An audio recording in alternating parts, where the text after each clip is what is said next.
kemari dulu ya. Ya, konsep modul ajar itu gimana?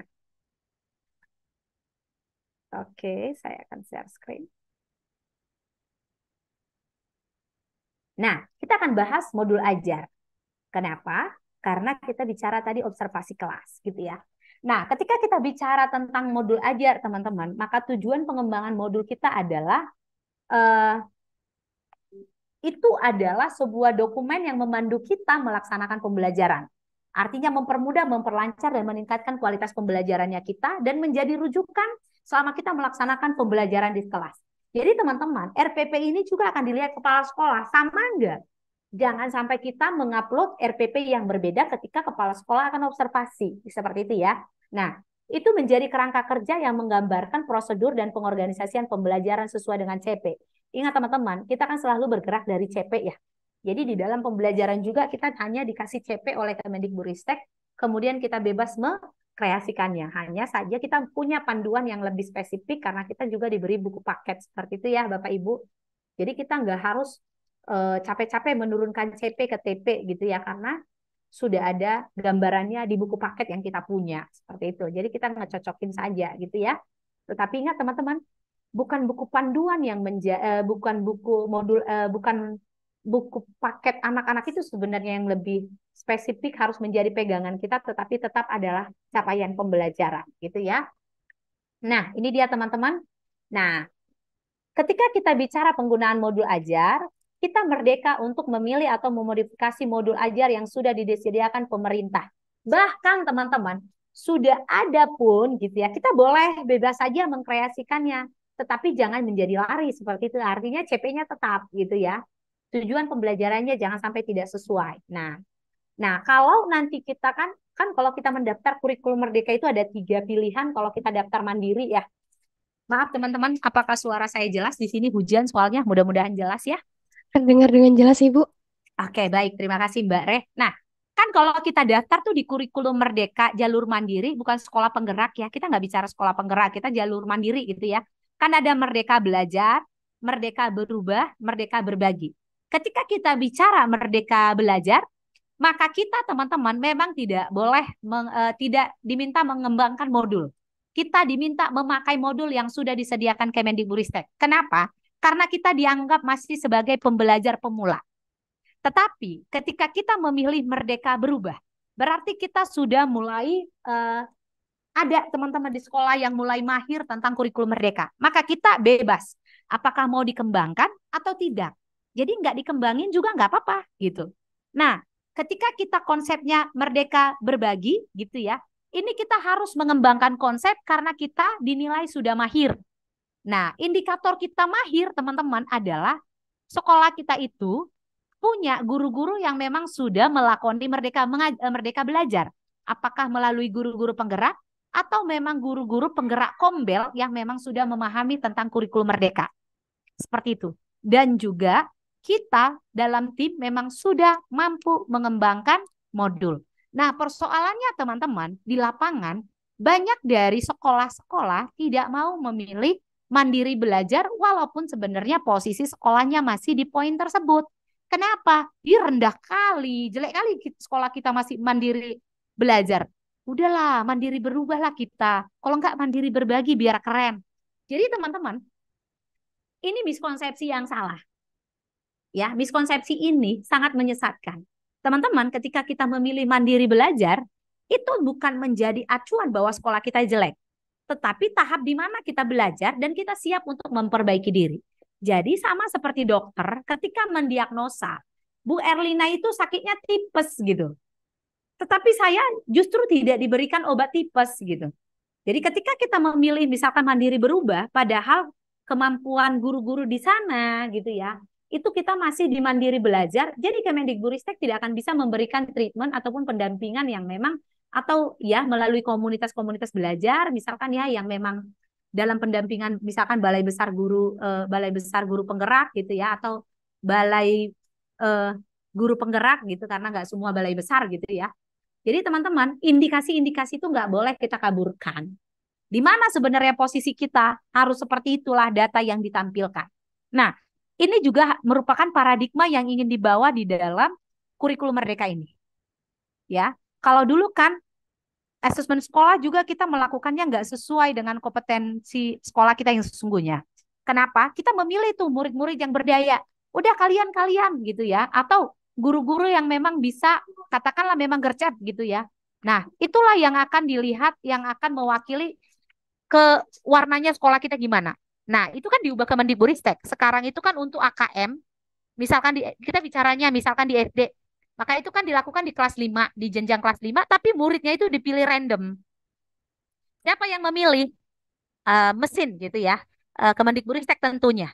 Nah, kalau di SMP, kebetulan saya di SMP, anak-anak yang ikut AKM itu teman-teman, itu adalah anak-anak yang memang di kelas 8.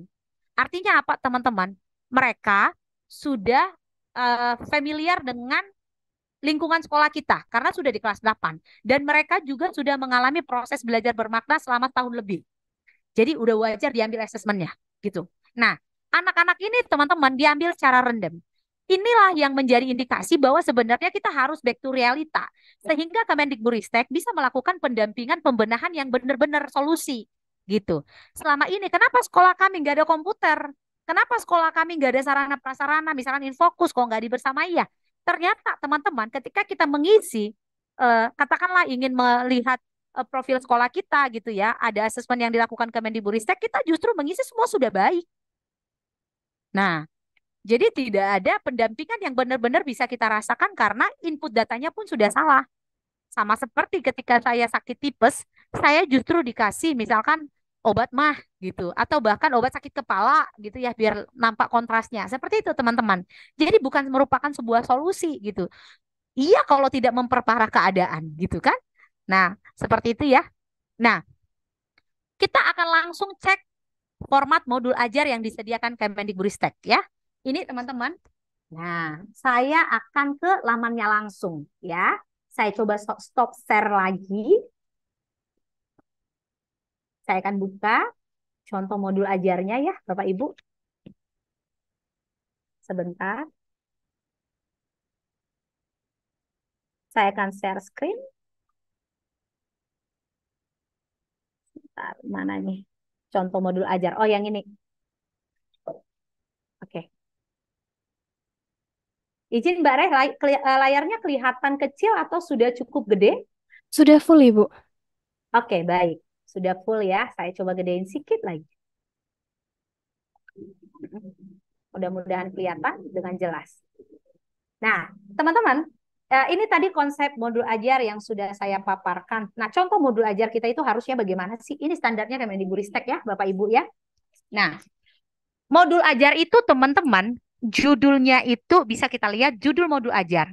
Ini kebetulan IPAS ya di kelas 4. Nggak apa-apa kita belajarnya ini. Nah, ini judul modul ajarnya ragam bentang alam dan keterkaitannya dengan profesi. Nah, di sini langsung mata pelajarannya apa? IPAS. Kelasnya kelas berapa? Kelas 4 fase B. Kemudian penulisnya kita, tahun terbitnya tahun berapa. Nah, ini ada capaian dan tujuan. Elemen capaian ini adalah pemahaman IPAS ya, di situ ya, tujuan pembelajarannya menganalisis hubungan antara ragam bentang alam dengan profesi masyarakat di sekitarnya. Acuan alur tujuan pembelajaran atau ATP. Kita bahkan diarahkan untuk melihat dokumen ATP karena kita harus buat seperti itu ya. Tapi teman-teman dengan membuka ini teman-teman tidak akan nyasar lagi apa yang diperlukan untuk membuat modul ajar gitu ya. Nah, detail penggunaan. Lihat teman-teman. Total alokasi waktu 7 kali 35 menit berarti ini 7 kali pertemuan setiap jamnya itu 35 menit ya, bukan 7 pertemuan. 7 JP gitu ya. Apakah sekali pertemuan itu bisa 2 JP? Bisa juga gitu ya. Nah, mode pembelajarannya tatap muka, sarana dan prasarannya apa? Di sini ditempelkan. Target muridnya adalah murid reguler, jumlah muridnya 28 murid. Rancangan modul utuh. Ini ada rancangan modul ajar bentang alam dan keterkaitannya dengan profesi. Jadi teman-teman ada panduannya gitu ya. Itu yang ingin saya tunjukkan di sini. Kemudian kita akan ke materi pertama. Ya, ini materi pertamanya, mengenal ragam bentang alam di lingkungan sekitar. Kemudian apa sih yang harus disajikan? Rangkuman kegiatannya itu melakukan asesmen awal pembelajaran. Jadi harus kita sertakan. Kemudian mengisi LKPD untuk mencari informasi tentang ragam bentang alam dan karakteristiknya. Kemudian kita mencari informasi dari berbagai sumber dan menyajikannya sesuai dengan minat murid. Nah, teman-teman, kenapa ada mencari informasi dari berbagai sumber dan menyajikannya sesuai minat? Saya mau bawa kembali ke cara kita mendaftar kurikulum Merdeka. Jadi secara garis besar kan ada dua cara kita mendaftar kurikulum Merdeka. Sekolah penggerak atau mendaftar mandiri.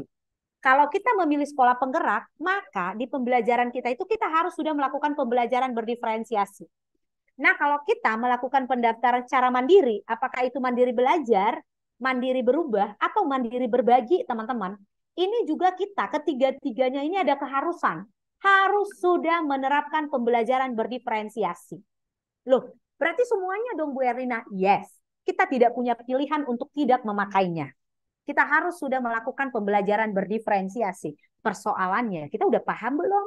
Gitu teman-teman.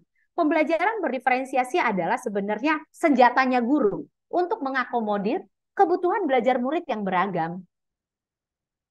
Strateginya gimana? Apakah menggunakan banyak strategi dan model pembelajaran yang langsung dimatchingkan dalam satu pertemuan?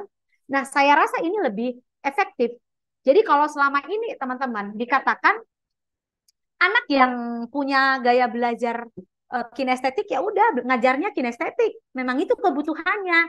Anak yang auditori ya kita ajarkan saja auditori gitu ya. Anak yang katakanlah memang yang suka dengan uh, visual ya visual, tidak teman-teman. Itu tidak efektif. Yang efektif adalah dalam satu pertemuan kita memainkan seluruh indera anak. Kita memainkan visualnya, kita memainkan auditorinya, gitu ya. Kita memainkan kinestetiknya. Jadi beragam dalam satu pertemuan itu justru lebih efektif dalam meningkatkan minat dan kompetensi anak dalam belajar di kelasnya kita. Gitu ya. Nah, jadi teman-teman, kenapa ini disesuaikan dengan minat? Karena memang kita harus menggunakan pembelajaran berdiferensiasi. Jadi modulnya teman-teman nanti juga harus menerapkan pembelajaran dengan sistem pembelajaran berdiferensiasi. Nah, kemudian mempresentasikan hasil pencarian informasi dan memberikan umpan balik antar peserta didik. Ada pelibatan anak-anak untuk memberikan umpan balik. Kenapa harus ada umpan balik anak-anak? Karena itu tadi, kita ingin menerapkan upaya refleksi untuk memperbaiki sehingga ada peningkatan kualitas pembelajaran. Yang ketiga itu sasaran kita. Maka tidak hanya guru yang kita terapkan dengan berefleksi dan memberikan umpan balik, tetapi murid-murid juga sudah mulai kita terapkan. Nah, kemudian kita sama-sama melakukan refleksi pembelajaran. Apakah kita di kelas bersama anak-anak melakukan refleksi pembelajaran atau kita usai kelasnya kita, seperti itu ya. Nah, ini materi keduanya teman-teman, ada materi ketiga. Berarti Bu Erlina, ini semua harus diupload? Tidak. Satu pertemuan juga bisa ya, satu pertemuan juga bisa. Itu enaknya teman-teman ya.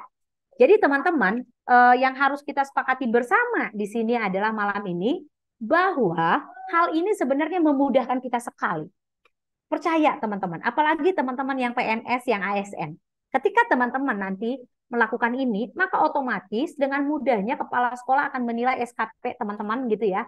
Dan itu akan diintegrasikan ke BKN untuk menghitung angka kreditnya teman-teman. Jadi tidak ada lagi tuh nyusun PAK, nyusun PKG yang sangat merumitkan. Apakah itu ya ruwet banget ya. Apakah di soal waktu, apakah soal uang, atau soal menemui orang dinas siapa yang harus ditemui. Barangkali ada teman-teman saya di sini yang kalau dibilang cari orang di dinas itu, aduh, kayaknya kita beban banget gitu. Nah, teman-teman sekarang tidak perlu karena salah satu konsep yang dibawa oleh Pak Jokowi ya di era reformasi birokrasi. Sebenarnya inti dari semua ini kenapa kita sampai di fase ini adalah adanya reformasi birokrasi yang digebiarkan ataupun yang dilaksanakan oleh kabinetnya Pak Jokowi gitu ya teman-teman, dan kita merasakannya langsung sebagai guru, sebagai tenaga pendidik, dan murid-murid kita tetap menjadi sasarannya adalah memudahkan mereka, sehingga ketika kita memang soal administratif diringankan, maka kita akan lebih punya ruang yang